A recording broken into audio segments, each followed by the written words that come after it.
আজ সকাল সকাল সবাই মিলে যাব গঙ্গাসাগরে পিকনিক করতে। তো পিকনিক করতে যাওয়ার আগেই ফিশারি থেকে কিছু মাছ ধরা হচ্ছিল, যাতে মাছ ভাজা খাওয়া যায়। গঙ্গাসাগর যাওয়ার জন্যে আমরা একটি ট্রলার অলরেডি বুক করে রেখেছিলাম আগের দিন। তো যাওয়ার আগে কিছু খাবারের, যাতে ট্রলারে রান্নাবান্না হতে পারে, তো সেরকম কিছু মাছ ধরে নেওয়া হচ্ছিল। তো সেইটাই তোমাদেরকে দেখাচ্ছি।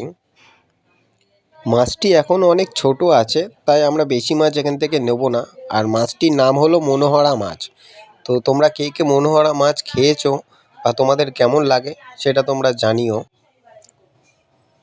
এখান থেকে আমরা অল্প কিছু মাছ নিয়ে আর বাদবাকি মাছ আবার ছেড়ে দিয়েছিলাম ফিশারিতে, কারণ মাছগুলো এখনও অনেক বড় হবে। মাছগুলো এখনও সাইজে অনেক ছোট আছে।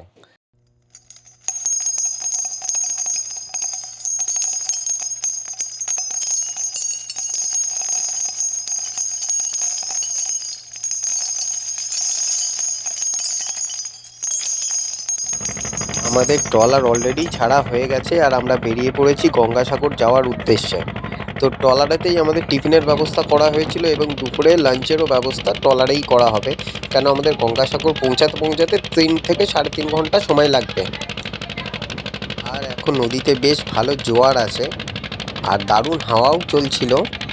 তো দেখো তোমরা ভিডিওটা।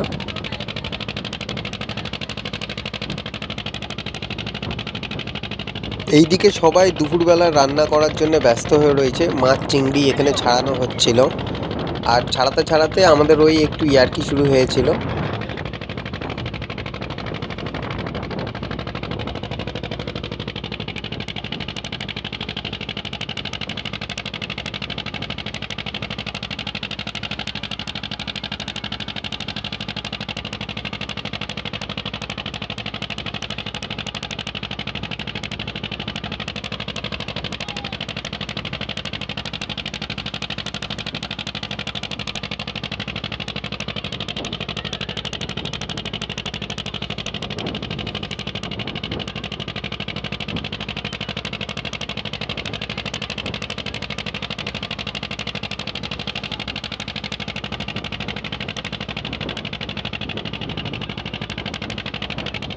কিছু দূর যাওয়ার পরেই আমাদের সবাই ক্লান্ত হয়ে যায়, কেন প্রচণ্ড গরম।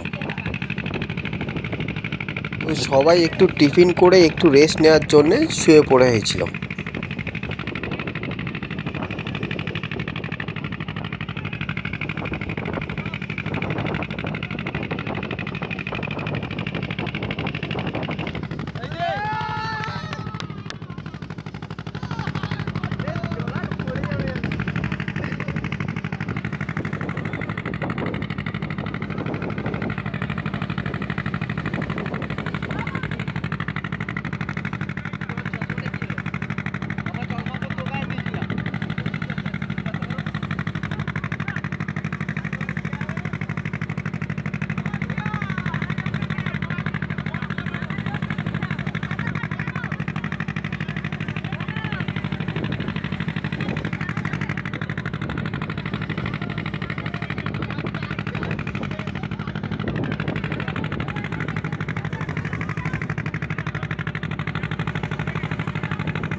আমরা সাগরে পৌঁছেছিলাম ঠিক সন্ধ্যে 6:30টার সময়।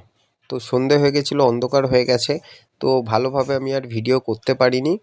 তো এইটুকুই ভিডিও করেছিলাম। আর ভিডিওটা যদি তোমাদের ভালো লেগে থাকে একটি লাইক করো, চ্যানেলটি সাবস্ক্রাইব করে চ্যানেলটার পাশে থেকো। তো দেখা হচ্ছে নেক্সট ব্লগে। টাটা।